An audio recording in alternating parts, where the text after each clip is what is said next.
Kesalahannya Ayu Ting Ting kan nggak berat. Kenapa dia harus diboikot? Ada petisi boikot Ayu Ting Ting. Kesalahannya dia apa? Gue cuma nanya itu. Katanya dia punya video bokep enggak? Kalian nggak pernah bisa lihat isi tubuhnya. Apa kesalahannya?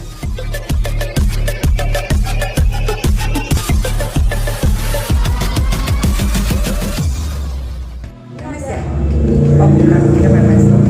ini ada petisi nih, aku mau minta workshop nih, ada petisi. Ini kan Nyai sesama seleb ya. Ada petisi stop Ayu Ting Ting jadi artis. Oh jangan dong, nggak boleh begitu. Maksud gua, biar bagaimanapun semua manusia punya kesalahan. Begitupun gua, orang lain, orang yang mengerti agama aja punya kesalahan gitu. Karena apalagi kita manusia biasa. Petisi-petisi itu kan hadir kan karena ada haters yang mau ngompori, akhirnya jadi kena semuanya imbasnya kan. Gua nggak usah terlalu begitu. Cuma gara-gara bapak sama ibunya Ayu Ting Ting pergi ke salah satu rumah haters yang jadi hatersnya tidak ada di lokasi, tapi dia sedang bekerja di negara orang gitu, alias TKW gitu kan. Ya buat gue nggak ada salahnya, namanya orang tua. Ketika satu orang menghujat anaknya keterlaluan, gue pun kalau memposisikan gue sebagai orang tua dan kebetulan gue orang tua, gue akan melakukan hal yang sama. Ya kalau tidak ketemu sama anaknya, at least kita bisa ngomong sama keluarganya baik-baik gitu. Kalau tahu nggak anak ibu melakukan ini, menghujat cucu saya, menghujat anak saya, sebenarnya harus itu dikasih pelajaran untuk haters supaya haters itu tidak belagu dan tidak songong.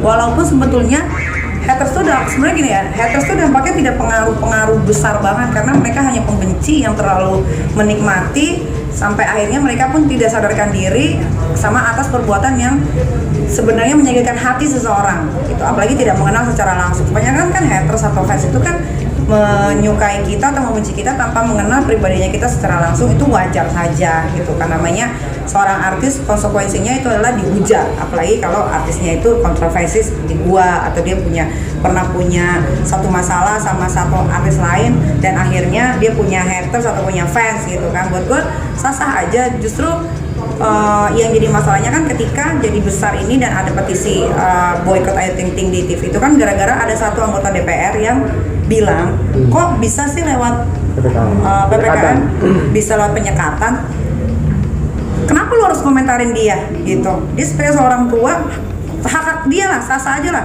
Yang bisa menerobos itu kan bukan hanya ibunya Ayu Ting Ting atau bapaknya. Banyak kok, kenapa lu harus komentarin Ayu Ting Ting? Apa karena Ayu Ting Ting itu followersnya banyak sehingga lu jadi viral gitu, dan akhirnya lo bisa dapat simpati orang atau apa segala macem. Itu balik lagi dipertanyakan ke anggota DPR-nya itu. Emang lo nggak ada kerjaan lain selain ngurusin masalah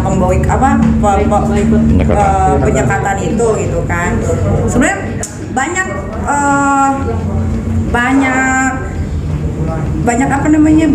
pertimbangan lah gitu. Tapi sih gue sebagai teman sesama artis ya, bukan gue membela Ayu Ting Ting, gue menaruh diri gue itu sebagai seorang orang tua gitu kan, yang anak gue dibully tanpa ada kesalahan gitu. Makanya kan gue bilang sama haters, ketika kalian benci sama satu artis, bencilah orangnya saja. Jangan kalian bawa keluarganya, jangan kalian bawa anaknya, jangan kalian bawa orang sudah yang tidak ada, alias sudah meninggal. Kadang-kadang kan haters tuh otaknya nggak dipakai gitu. Disambung-sambungin ke sini, disambung-sambungin ke situ. Nanti giliran dilaporin polisi ketangkep nangis-nangis, nanti giliran ketahuan alamatnya disamperin nggak terima. Jadi serba salah, maunya apa gitu. Tapi lu kan udah tahu nih, sempet ngubungin Ayu nggak, atau Ayu kan kalian berteman nih? Iya. Ya kalau gua kan ngelihat satu teman yang menurut gua baik ya, walaupun kita tidak dekat gitu kan, tidak teleponan tiap hari, tidak WhatsApp tiap hari, tapi setidaknya kita pernah ketemu ya kan. Terus kalau kita ketemu pasti kita ngobrolnya panjang. Ya gue sesama teman ya gue cuma bisa bilang sabar gitu kan. Namanya manusia, selagi masih dikasih nafas sama Allah pasti masih ada cobaan terus dalam hidupnya. Kecuali udah mati, malah ada juga yang udah mati tetap aja ada masalah gitu kan. Jadi ya dihadapin aja masalah itu dengan baik. Makanya kalau hidup itu jangan dipikirin tapi dijalani gitu. Tapi maksudnya wajar nggak sih emang seleb emang begitu ya? Maksudnya ada petisi seperti ini ya, orang kan pro kontra. Kesalahannya Ayu Ting Ting kan nggak berat. Kenapa dia harus diboikot? Ada petisi boikot Ayu Ting Ting. Kesalahannya dia apa? Gue cuma nanya itu. Katanya dia punya video bokep enggak? Kalian nggak pernah bisa lihat isi tubuhnya. Apa kesalahannya? Cuma gara-gara menerobos PPKM itu. Sama itu katanya waktu live di Brownies dia ada nendang salah satu tamu, padahal itu kondisi lagi live, katanya nggak pantas untuk seorang public Nah, figure. itu dia. Kalian gini ya, sebagai penikmat TV, penikmat acara, kalian tidak pernah tahu sebelum kita on air, off air tuh kita selalu di briefing. Kita harus apa, mau bagaimana, ngomongnya nanti begini, nanti seperti ini. Kalian tuh nggak tahu gitu loh. Kalian tuh cuma tahunya ketika sudah ada di TV, ditonton, that's it gitu. Kita mau ngejelasin juga kalian nggak nyampe.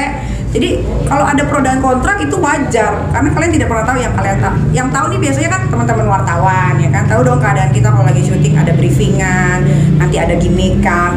Kan kita nggak mungkin kasih tahu dong. Itu kan masalah stasiun TV biar ratingnya naik atau bagaimana. Kita kan nggak tahu. Jadi udahlah, jadi penikmat televisi yang baik-baik aja udah gitu. Kalau memang ada yang tidak disukai, ya ada namanya direct message gitu kan, walaupun tidak dibaca ya yang penting kita sudah meluapkan isi hati kita daripada ditaruh di komen atau apa gitu kan. Kalau kayak gue nih contohnya, kalau gue lagi kesambet setan gue cari orangnya gitu, tapi kalau gue lagi santai dalam keadaan tenang gue biarin gitu.